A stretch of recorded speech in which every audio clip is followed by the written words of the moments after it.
era el dolor tan terrible que generan las quemaduras. Las quemaduras generan un dolor terrible, donde quiera que sea, por la gran necrosis que hay, la gran cantidad. ¿Y de qué se muere un paciente quemado? Fuera de infección, fuera de deshidratación. ¿Señor? ¿De dolor? No. ¿Ya que vas a la pata?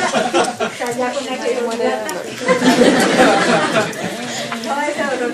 Aunque si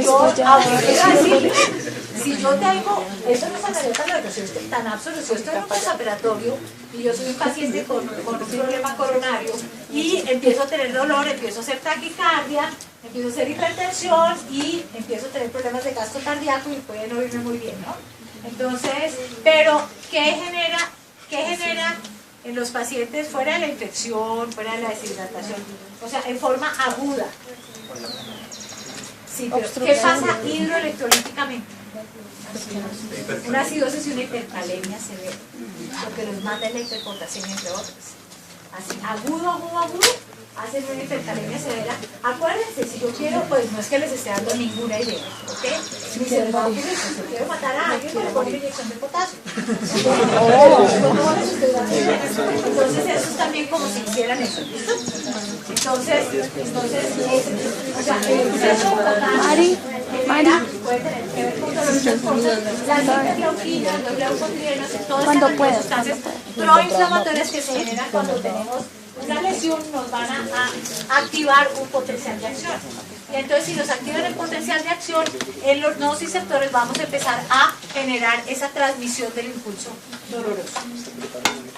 Y va ya por fibras A, delta y C. Vamos a tener receptores de membrana en nociceptores musculares y en otros nociceptores, y tenemos receptores para sustancias inflamatorias, receptores sensibles a pH, por eso la acidosis duele, receptores de ATP y receptores de aminoácidos excitatorios como el glutamato, que es lo que ustedes y yo ya vimos en clases anteriores. ¿Ok? Entonces, todo esto nos va a generar dolor. Tenemos todas estas sustancias, por eso el bloquear las prostaglandinas genera que no haya tanto dolor, por eso los AINES son tan útiles. Los AINES, o sea, los antiinflamatorios, tienen efecto periférico central. Durante mucho tiempo se pensó que los antiinflamatorios solo tenían efecto periférico y que los opioides solo tenían efecto central. En la medida en que hemos estudiado más y más, sabemos que los opioides tienen efecto central y periférico y los antiinflamatorios también tienen efecto central y periférico. Y ustedes me van a averiguar el acetaminofén, ¿okay? Porque el acetaminofén es una cosa, tal vez es el medicamento que ustedes van a usar más este semestre para dolor y fiebre, porque están en pediatría. Entonces el acetaminofén es casi lo que utilizan en la mayoría de los sitios para dolor. Entonces necesitamos saber cómo actúa. ¿Listo? Entonces la tarea va a ser una, cómo actúa el acetaminofén. Hay dos artículos que quienes ya miraron, hay dos artículos de dolor agudo y crónico, revisen los artículos. Son dos artículos que seguramente con parte de eso ya les ayuda un poco más para, ya les llegó ya al correo del grupo, se los envié esta mañana, ¿ok? Se los envié solo esta mañana, pero ya se los envié, ¿ok? Entonces miren aquí, y no van, o sea, piensen con lo del acetaminofén, o sea, piensen como si ustedes pudieran que dar una explicación a alguien, no a la mamá del niño, sino a otro colega, cómo actúa ese acetaminofén, pero miren bien y entiendan el mecanismo de acción, porque es el medicamento que ustedes más estarán usando para dolor. Ok, el potencial de acción, entonces, se genera cuando yo abro canales de sodio y luego yo hago una repolarización cuando el potasio vuelve otra vez e ingresa o sale. ¿Cuál es la parte intracelular y cuál es la parte extracelular? Esta es la barrera. ¿Esto es intra o esto es intra? Ok. Esto es intracelular. O sea, el sodio entra. No, es al contrario. Al contrario. Intracelular, intracelular. No, porque por la Entra. El doctor Ríos debe estar en la clínica, pero debe estar sufriendo un pequeño espasmo coronario.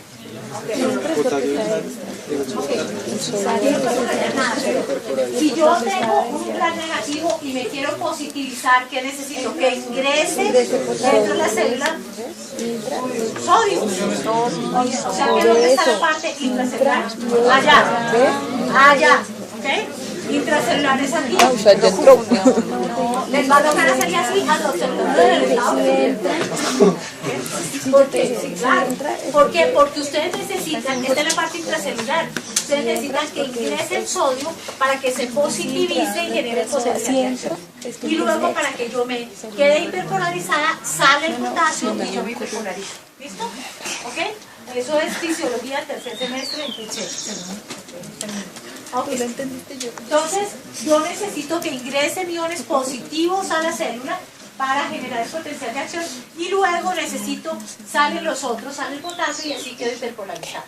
Por lo tanto, si recordamos un poquito, si yo bloqueo esto, no hay potencial de acción. ¿Qué es lo que pasa con los anestésicos locales? Los anestésicos locales bloquean los canales de sodio y al bloquear los canales de sodio no generan el potencial de acción. ¿Para qué más me sirven los anestésicos? ¿Para qué más me sirve la silocaína? Fuera de para producir anestésico. Es un antidiabético. Yo le puedo poner algunos botellitos de silocaína en una unidad de cuidado intensivo cuando tengo una rúcula, precisamente porque bloqueo los potenciales de acción. Este es el mismo mecanismo. Otra forma en que puedo bloquear potenciales de acción. Entonces, yo puedo hacerlo acá. ¿Qué hace que si yo logro que esta parte quede durante más tiempo, también bloqueo el potencial de acción, porque quedo hiperpolarizada? ¿Qué es lo que hacen los opioides? Los opioides actúan sobre canales de potasio para que yo quede hiperpolarizada. Entonces, puedo bloquear acá y entonces hiperpolarizo, puedo estimular esta parte e hiperpolarizo y en esa forma, bueno, estamos matando el mosco. Entonces, eso nos pasa por abrir acá. Pero yo puedo hacer cualquiera de esos dos y si yo hago cualquiera de los dos, puedo generar que no haya una transmisión del impulso. ¿Listo? A mí lo que me interesa es que no se transmita el impulso. Y así yo no tengo dolor. Por eso yo les decía, hace un tiempo cuando los neurocirujanos decidieron operar y cortar unas fibras, lo que ellos pensaban era que al cortar las fibras no iba a haber transmisión del impulso y en esa forma no iba a haber dolor. Pero no solamente viajaba por esos lados, sino viajaba por otras fibras ipsilaterales y por eso continuamos teniendo dolor. Ok, tipos de fibras A, delta y C. Estas están en su artículo. Esta parte que es bien interesante que entendamos lo que habíamos dicho, este es el ganglio de la raíz dorsal, esta es el asta posterior, eso es una ampliación del asta posterior. Y vamos a ver qué pasa. En el asta posterior es gran parte donde tenemos la modulación y si la vemos más grande, esto es lo que ocurre normalmente cuando nosotros tenemos el potencial de acción. Las vesículas de glutamato se acercan, como habíamos visto en la hendidura presináptica, liberan el glutamato, se activan los receptores AMPA y esto va a generar que siga el potencial de acción hacia el tálamo. ¿Listo? ¿Qué pasa cuando yo tengo dolor continuo? Por eso es importante, esto es dolor crónico. Si ustedes ven, eso es dolor agudo, como dice arriba, esto es dolor crónico. ¿Qué pasa cuando yo tengo estímulo continuo? Cuando yo tengo estímulo continuo estoy liberando muchísimos más vesículas con glutamato, genero que haya muchísimos más receptores y no solamente los mismos que tenemos allá, sino empiezan a aparecer otros receptores que se expresan como el NK1 y empezamos a activar el óxido nítrico y hacer un círculo vicioso que genera que se active el dolor por sí solo. O sea, el dolor termina reproduciéndose por sí solo. Por eso es importantísimo bloquear el dolor desde muy temprano, porque si no se vuelve un círculo vicioso. ¿Listo? En el cual involucramos algunos receptores como NK1, empieza a funcionar el óxido nítrico y tenemos las proteínas. Y esto va a activar una sustancia que se llama sustancia P, que va a volver a hacer que se vuelva a generar este círculo vicioso. ¿Ok? Entonces, la sustancia P es una sustancia que la tenemos con mayor frecuencia en dolor crónico y que no la vemos tanto en dolor agudo. Y que se activa cuando estamos teniendo unos disparos continuos desde el sitio de la lesión. Por eso es importantísimo bloquear el sitio de la lesión. Si ustedes ven, yo les había comentado, ya hay algunas técnicas en las cuales generamos bloqueos antes de hacer las incisiones quirúrgicas.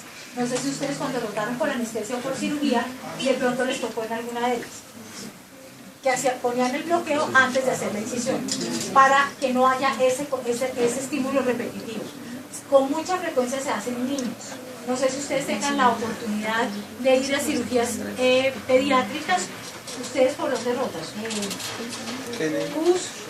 Kennedy, cardioinfantil. ¿Qué más? Jardín infantil, Simón Bolívar. Ibaquirá. ¿Y Simón. ustedes normalmente, alguno entra a cirugía o no? No. ¿A cirugía de niños no entran? Cuando están en pediatría no.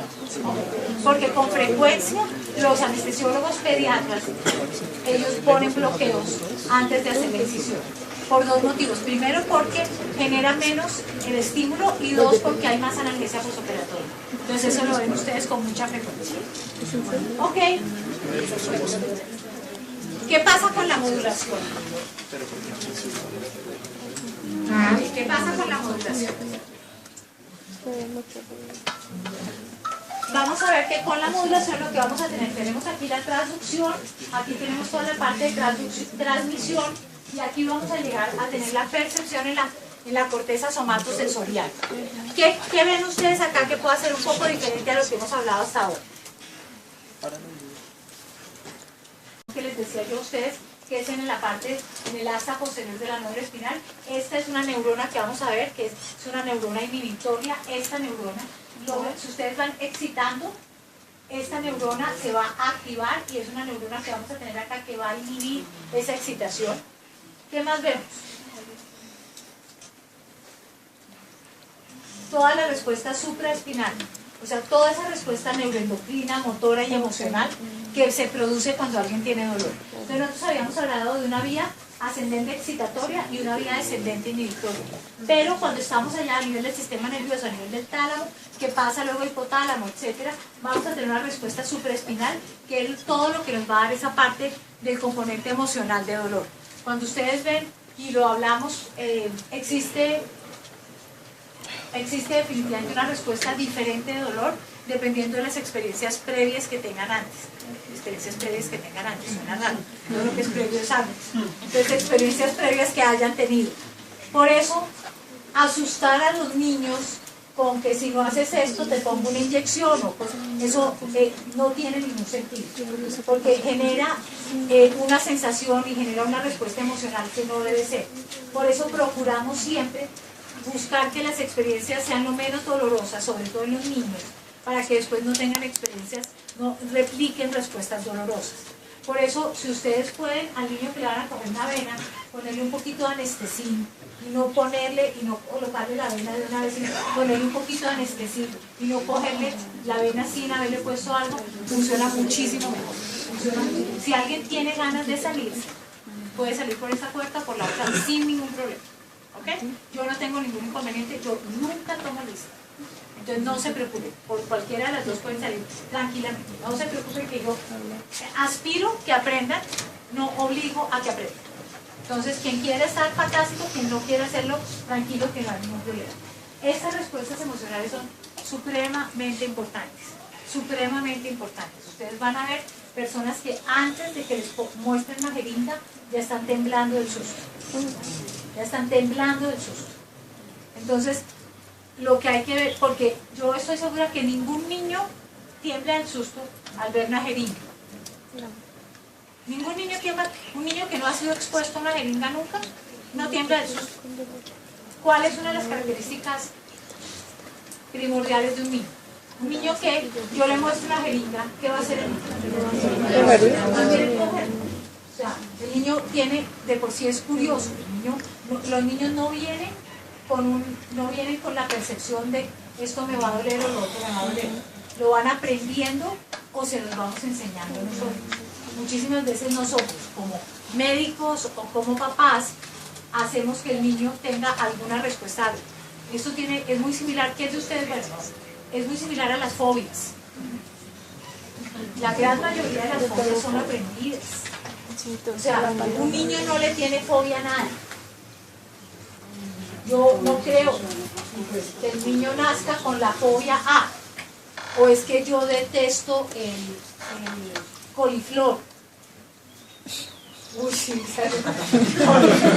si yo lo pruebo no me gusta, puede que no diga eso no me gusta, pero antes de tenerlo yo no tenía la fobia al coliflor, yo no le tenía miedo a la oscuridad.